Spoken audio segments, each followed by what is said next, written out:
SSC CGL 2023 में यहाँ पर कई कैंडिडेट्स कहीं ना कहीं ये सोच रहे हैं कि यार फाइनल कट ऑफ कम रहे। देखो एक चीज़ यहाँ पर मैं बता दूँ कि फाइनल कट ऑफ आपकी कम रहेगी, लेकिन अगर आप 2022 से कंपैरिजन करोगे तो आप गलत कंपैरिजन कर रहे हो। क्यों? क्योंकि 2022 में अगर आप पूरा डेटा देखोगे तो 2022 में आपका जो नॉर्मलाइजेशन आपका हुआ था उसमें आप स्टूडेंट्स के मार्क्स जो हैं वो आपके कहीं ना कहीं इंक्रीज किए थे, और जब मार्क्स इंक्रीज करते हैं तो कट ऑफ भी कहीं ना कहीं आप सभी की हाई जाती ही जाती है।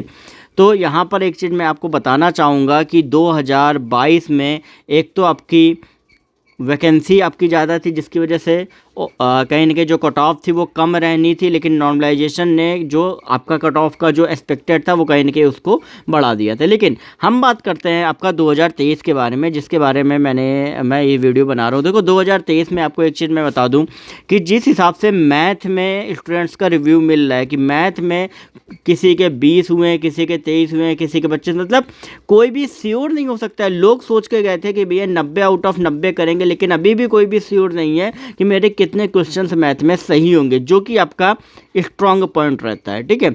दूसरा अगर मैं बात करूं आपसे रीजनिंग की, तो रीजनिंग में भी कहीं ना कहीं स्टूडेंट्स के लगभग 2 से 3 क्वेश्चन आपके पास है। जैसे आपको मैं बता दूं स्टेटमेंट कंक्लूजन के आते हैं, ठीक है, कई बार 3 के सेट वाले आते हैं, उसमें मिसिंग जो सेट वाली नंबर को बताना पड़ता है। ठीक है।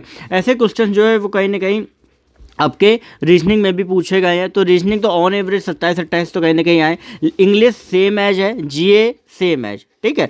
तो इस तरीके से अगर आप देखोगे जिस हिसाब से आपकी जो वैकेंसी हैं वो कहीं ना कहीं आप सभी की पता लग रही हैं। दूसरी चीज़, जब आपके बच्चे कम सेलेक्ट किए जाते हैं, बच्चे यहाँ पे 71,000 के लगभग अप्रॉक्स हैं, तो जब बच्चे कम सेलेक्ट किए जाते हैं तो उसमें कट ऑफ कम जाने की आशंका होती है। क्यों? क्योंकि उनमें से ज़रूरी नहीं कि सारे बच्चों को सारे सब्जेक्ट्स भी आते हों। बात समझ में आ गई? तो ऐसे में सबसे बड़ा फैक्टर है कट ऑफ कम होने का, पहले तो बच्चे कम हैं। ठीक है। बच्चे कम होने की वजह से कुछ बच्चे किसी न किसी सब्जेक्ट में अच्छे होंगे, कुछ नहीं अच्छे होंगे। दूसरी चीज़, मैथ और रीजनिंग, मैथ का जिनमें बहुत ज़्यादा लोगों को परेशान किया, रीजनिंग में हालांकि उतना नहीं भी किया। ठीक है। और इसके बाद सबसे बड़ा फैक्टर ये आता है कि इस बार जो नॉर्मलाइजेशन है, ठीक, उसका कुछ भी इम्पैक्ट आपका नहीं रहेगा, जो कि लास्ट ईयर 2022 में बहुत ज़्यादा था। नॉर्मलाइजेशन में मार्क्स कहीं ना कहीं लोगों के इंक्रीज किए थे, आप सभी जाके चेकआउट भी कर सकते हो। ठीक है। तो उसकी वजह से कट ऑफ आपकी कम रहेगी। ठीक है। लेकिन इतना तो मैं श्योर नहीं कह सकता हूँ कि कट ऑफ एकदम से कम हो जाएगी, लेकिन फिर भी अगर मैं बात करूँ, आशा है कट ऑफ जो है वो लगभग आपका 250 तक खींच के कहीं ना कहीं आपकी आ सकती है, लोवेस्ट वाली। ठीक है। तो कहीं ना कहीं आप सभी होपफुल रहो। अगर आपने अच्छा किया है, आंसर की में कहीं ना कहीं आपके मार्क्स अच्छे आ रहे हैं, तो हो सकता है कि एक बार आपके सिलेक्शन के चांसेस बन जाए। ठीक है। बाकी डिटेल्ड एनालिसिस कहीं ना कहीं मैं आपसे शेयर करूंगा, उसके लिए आप सभी चैनल को सब्सक्राइब करना मत भूलिएगा।